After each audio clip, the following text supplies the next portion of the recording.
Her dream home became the scene of a traumatic home invasion, a real-life nightmare she won't soon forget. A woman's asleep next to her 12-year-old daughter when 4 masked men break in and put a gun to her neck.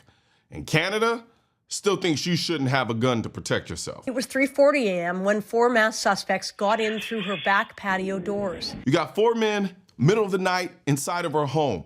Alarm, dog, doesn't really matter. Once they're inside, the only thing between you and death is their mercy. I remember that somebody, put the gun on my neck and asked me, where is the safe? Imagine that. You're at home with your only daughter, and there's a gun to your throat, and you're unarmed because your government decided your safety is less important than its politics. She went to her bathroom and locked the door and called 911. But she said that she stays in the line nobody answered the phone. For how long? 4 to 5 minutes. 4 to 5 minutes? That's not response time. That's a fucking eternity. You can die twice in that same time. But sure, let's trust the government for our safety though, right? And here's the kicker. Canada's busy banning handguns while its citizens are literally being held at gunpoint in their own homes. Let's talk about what castle law actually means in Canada, because this woman is living proof of why you need one and a firearm. 2 men came to my daughter's room. It was the scariest moment. Alavina Saab says given English is not her first language, she was confused. She eventually understood and told them there was no safe. But not believing her, they took her into her closet, which had already been ransacked. Then down to the main floor and to the garage, looking for a safe. The chaos all captured on video surveillance. But they couldn't believe me, and they keep hitting me with the gun and, hurt me and, asking me where is the safe. After 6 minutes inside, the intruders suddenly left, making off with handbags, jewelry, and money.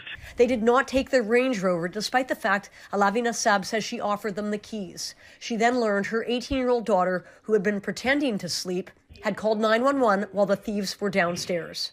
This story out of Toronto is honestly heartbreaking, but it's also the perfect example of what happens when a country decides self-defense is a privilege, not a right. According to BCD law, Canada does not have a specific castle law. However, the criminal code does allow Canadians to defend themselves and their property under certain conditions. In other words, you don't actually own your castle. You're just renting it from the crown until someone breaks in and the government decides if your response was reasonable. Now, unlike in the US, there is no automatic legal right to use lethal force against an intruder. So let me get this straight.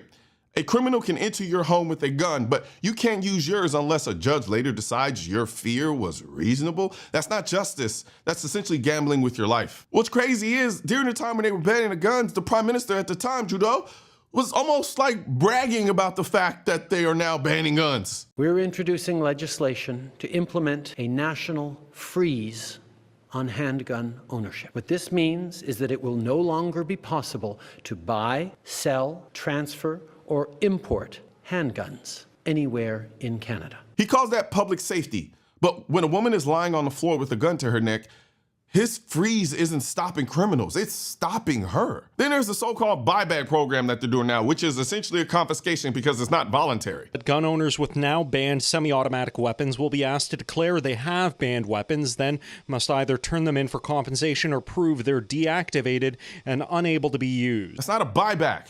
That is a gun confiscation with a coupon code. You're not choosing to sell your property. You're being told you can't own it anymore and turn it in. That police wouldn't have the resources to arrest individual gun owners who don't comply. So translation, we can't arrest you all, but we still expect you to surrender anyway. So even their own minister admits this is about votes and control.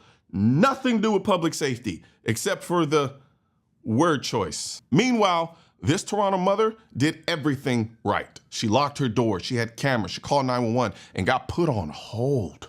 And the only reason she's alive today is because those criminals decided to leave. That's not security, that is luck.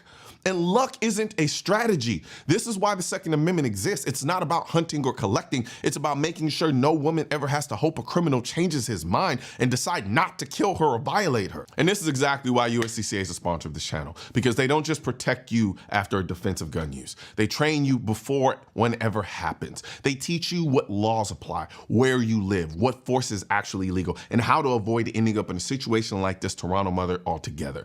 If you carry a gun, in the US or plan to. USCCA gives you legal coverage, financial protection, and real-world training so you can defend yourself with confidence, not confusion. Because when seconds count and help is, I don't even have a watch on. Well, according to this story, 5, 6, 7 minutes away, knowledge and preparation are everything. So click the link in the description section of this video to learn more about USCCA. They'll help you stay out of prison, stay alive, and stay ready. Canada is turning its citizens into defenseless spectators of their own victimhood. This woman deserved better. Her daughter deserved better. And every law-abiding person on this planet deserves the right to fight back. Until the criminals follow the law, you shouldn't be forced to die by it. Oh, one more thing. It is, as you can see now, hoodie season.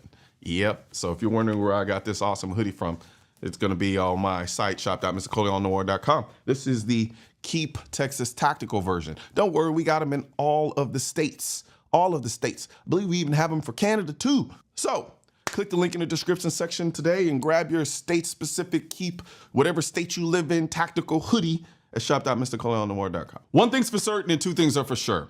Politicians and tech giants don't want gun content to be recommended to you. And we're all fighting this culture war together. Now you can help do your part by liking, commenting, subscribing to the channel, but most importantly, sharing this video with at least one person. Together we can stop the suppression of our 2A rights. And don't forget to click the link in the description section of this video for the products that I mentioned in this video.